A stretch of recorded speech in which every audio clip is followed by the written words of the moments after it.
নমস্কার বন্ধুরা, টিয়াপিয়া রান্নাঘর চ্যানেলে তোমাদের সবাইকে স্বাগত। চলে এসেছি আজকে একটা নতুন রান্নার ভিডিও নিয়ে। আর আজকে মা বানাচ্ছে চাউমিনের রেসিপি, তাও আবার খুব সহজ পদ্ধতিতে। তোমরাও কিন্তু বাড়িতে এইভাবে চাউমিন বানিয়ে ফেলতে পারবে। তো তার জন্য পুরো ভিডিওটা প্রথম থেকে শেষ পর্যন্ত দেখতে থাকো। তো তার জন্য মা প্রথমে কড়াইতে জল নিয়ে নিয়েছে, আর জলটাকে ভালো মতো গরম করে নিয়েছে। একদম টকবক করে ফুটবে সেই রকম গরম করে নিয়েছে। তো তারপর প্রথমেই নুন দিয়ে দিচ্ছে, তারপরে চাউমিনটা দিয়ে দিয়েছে। তোমরা যখন চাউমিন বানাবে প্রথমে জলটাকে ভালো মতো গরম করে নেবে, তারপরে চাউমিনটা দিয়ে দেবে। এতে পরে তাড়াতাড়ি চাউমিনটা সিদ্ধ হয়ে যাবে। আর এদিকে মা চাউমিনটা চাপা দিয়ে দিয়েছে যাতে আরও তাড়াতাড়ি সিদ্ধ হয়ে যায়। আর এই দেখো, চাউমিনটা এখন সিদ্ধ হয়েই এসেছে।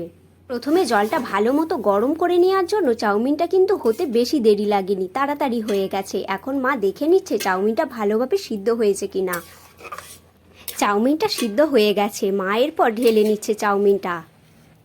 জলটা ঝরিয়ে নেওয়ার পরে চাউমিনটা একটা বড় জায়গার মধ্যে মা ঠান্ডা করার জন্য দিয়ে দিয়েছে।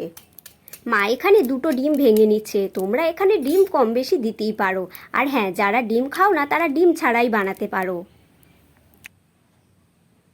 মা এরপর তেল দিয়ে দিচ্ছে কড়াইয়ে ডিমগুলো ভাজার জন্য। আর ডিমগুলো কিন্তু ঝুরঝুরে করে ভাজতে হবে, গুঁড়ো গুঁড়ো করে। এরপর ডিমটা দিয়ে দিচ্ছে ভাজার জন্য।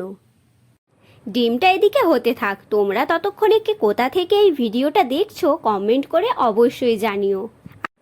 আর হ্যাঁ, যারা আমাদের ভিডিওটা দেখছো অথচ চ্যানেলটা এখনও পর্যন্ত সাবস্ক্রাইব করোনি, প্লিজ চ্যানেলটা সাবস্ক্রাইব করে আমাদের পাশে থেকো এই রকম নিত্য নতুন আরও রান্নার ভিডিও দেখার জন্য। ডিমটাও এদিকে ভাজা হয়ে গেছে। মা এখন ডিমটা তুলে নিচ্ছে। এরপরে চাউমিনের জন্য মশলাটা বানানোর পালা।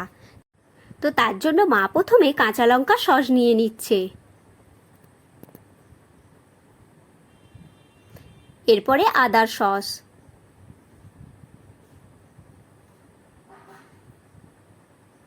এরপরে রসুনের সস, এরপরে টমেটো কেচাপ, তারপরে দিয়ে দিচ্ছে পাকা লঙ্কার সস।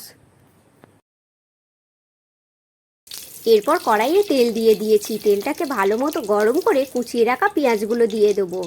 তোমরা চাইলে পেঁয়াজ দিতেও পারো, আবার নাও দিতে পারো। পেঁয়াজগুলোকে এরপর ভালো মতো ভেজে নিতে হবে।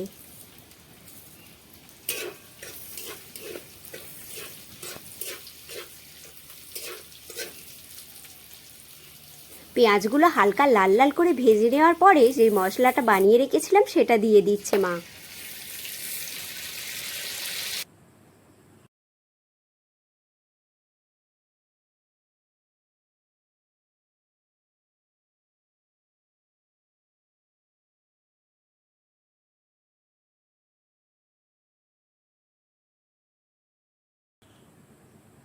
আর সবশেষে দিয়ে দিচ্ছে চাউ মশলা।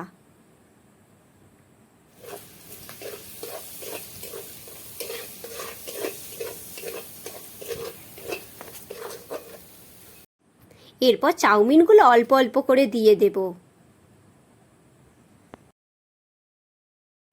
আর মশলার সাথে ভালোভাবে মিশিয়ে নিতে হবে। আর সবশেষে দিয়ে দিচ্ছি ভেজে রাখা ডিম। ডিমগুলোকে চাউমিনের সাথে ভালোভাবে মিশিয়ে নিতে হবে। ব্যাস, তাহলেই রেডি হয়ে গেল চাউমিন। কিছুক্ষণ নেড়ে চেড়ে নামিয়ে নিতে হবে। তো বন্ধুরা, দেখতেই পাচ্ছ চাউমিনটা কত সুন্দর হয়েছে। আমাদের চাউমিন হয়ে গেছে। এরপর মা নামিয়ে নিচ্ছে চাউমিনটা। তোমরাও বাড়িতে এইভাবে একবার ট্রাই করে দেখতে পারো, অবশ্যই ভালো লাগবে। তো বন্ধুরা, ভিডিওটা তাহলে এখানেই শেষ করছি। আর আমাদের ভিডিওটা যদি তোমাদের ভালো লেগে থাকে তাহলে ভিডিওটিতে একটি লাইক করে চ্যানেলটি অবশ্যই সাবস্ক্রাইব করে রাখো আমাদের নিত্য নতুন রান্নার ভিডিও দেখার জন্য।